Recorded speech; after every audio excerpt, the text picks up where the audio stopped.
ఎవరికైనా సరే సొంత ఇల్లు ఉండాలనే కల ఉంటుంది. జీవితంలో ఎలాగైనా సరే ఎప్పటికైనా సరే సొంత ఇంటిలో నివసించాలని కలలు కంటుంటారు. అందుకనే కష్టపడుతుంటారు.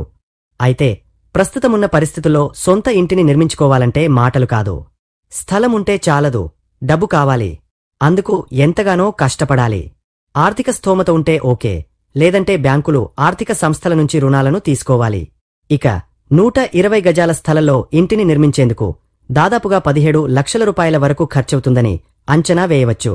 ప్రస్తుతమున్న రేట్ల వల్ల పునాది వేసేందుకే 8 లక్షల రూపాయల వరకు అవుతుంది.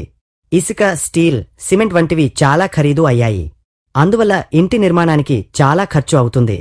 ఇక బోర్వెల్ ఖర్చు, ఇతర పరికరాల ఖర్చులు, సామగ్రి, కూలి ఖర్చులు అన్ని కలిపితే 17 లక్షల రూపాయలు అవుతాయి.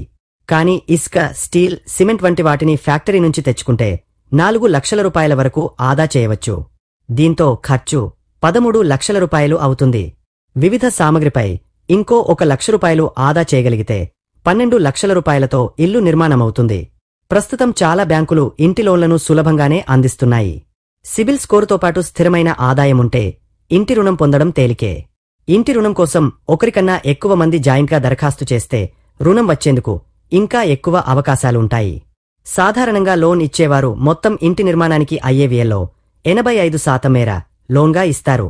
కొందరు ఇంతకన్నా తక్కువగా లేదా ఎక్కువగా కూడా లోన్ ఇవ్వవచ్చు. లోన్ అనేది అనేక అంశాలపై ఆధారపడి ఉంటుంది.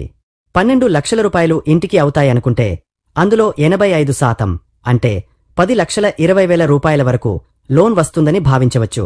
మిగిలిన మొత్తాన్ని మనమే స్వయంగా భరించాల్సి ఉంటుంది. ఇక చాలా బ్యాంకులు 1 లక్ష రూపాయల లోన్కు నెలకు 1,000 రూపాయలు ఈఎంఐ చొప్పున ఆఫర్లను అందిస్తున్నాయి. అంటే 10 లక్షల రూపాయల లోన్కు 10,000 రూపాయలు నెలకు ఈఎంఐ అవుతుంది. ప్రస్తుతం చాలా చోట్ల డబుల్ బెడ్రూమ్ ఇళ్లకు నెలకు 10,000 రూపాయల వరకు అద్దె ఉంటోంది. కనుక సొంత ఇల్లు కట్టుకుంటే మన ఇంటికి మనమే నెల నెలా అద్దె చెల్లించినట్లు అవుతుంది. కొన్నేళ్లు పోయాక ఇల్లు మన సొంతం అవుతుంది. అందుకనే సొంతింటిని కలిగి ఉండాలని పెద్దలు చెబుతారు.